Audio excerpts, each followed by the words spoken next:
دې پورې اندازه ولګوه. یو حدیث کې راځي نبی علیه الصلاۃ والسلام یو غزوې له روانو جهاد له، نو اعلان یې وکړ چې کم سړی ګاونډي ته تکلیف ورکوي ما سره جهاد کې شریک نشي. یو کس را پاسه د الله رسوله ما یو ځل د ګاونډي په دیوال باندې ته چې امتیازې کړې وې، وایي ښه بیا دې جوړه کړې وه ورسره؟ لا مې جوړه نه ده کړې، معافي مې نه ده اخیستې، ما سره به وایي جهاد کې نه شریکېږي.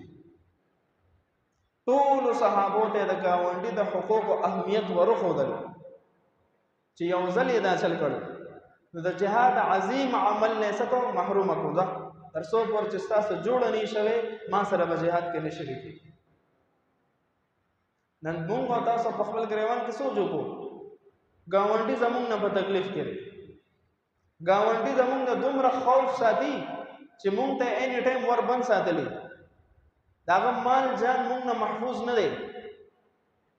چې موږ ته پته ولګي چې د سره خو داسې مال دولت دی عیش عشرت دی نو ولا پټ پټ ګیمونه جوړ کو یا کو په خپله نه کو بل خلکو ته وایي داسې شوي دي چې زموږ دارالافتا ته داسې مسلې راغلي دي. نو د بل په لاس باندې د دې پکور ټاکه واچوي او مال ته یوسي او بیا هلته په خپلو کې تقسیم کړي. دا زموږ ګاونډتوب دی. ځکه په زموږ په معاشره کې اصلاح نشته او زموږ د ژبې نه ګاونډي تکلیف کې دی. حضرت علی رضی الله عنه یا حضرت عمر صاحب یو شعر دی فرمایي جراحات السنان لها التئام ولا يلتام ما جرح اللسان. د توري زخم دی، د توري زخم دا صحیح کېږي، زخم ورشي جوړ شي، خو د ژبې زخم چې کله ولګي که نه دا نه سمېږي.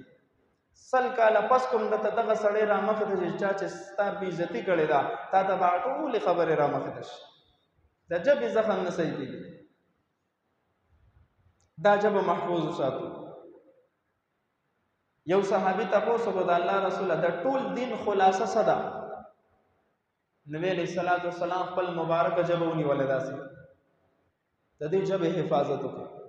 دا د ټول دین خلاصه ده چې ژبه د غلطه استعمال نشي. یو روایت کې دا راځي کو ژبه صحیح استعمالول شي نو د خیر خبرې به وکړه ورنه خاموش اوسه سم مه وایه. د دې وجې نه د صحابو زندګي چې وګورئ د هغې د خولې یو لفظ را نقل دی. د نبی علیه الصلاۃ والسلام د خولې مبارک یو لفظ صحابو نقل کړی دی. چرته به پکې لغو و کلام ونه ویني، داسې خبره به ونه ویني چې دنیاوي او اخروي نقصان یې پکې. هغوی ته د دې څیزونو اهمیت معلوم. دلته ویلو والا هم صرف برای نام ویل کوي، هلته اورېدو والا هم برای نام اورېدل کوي او چې بس ښه بیان وشو بس خبره ختم، یا فلانی ښه بیان وکړو بس خبره ختم. مونږ پې عمل څومره وکړو؟ د عمل په میدان کې مونږ انتهایي صفر یو پاتې یو. نبی کریم صلی الله علیه وسلم او فرمایل مفهوم داسې دی، 3 څیزونه داسې دی چې د انسان د کور د آبادۍ سبب ګرځي.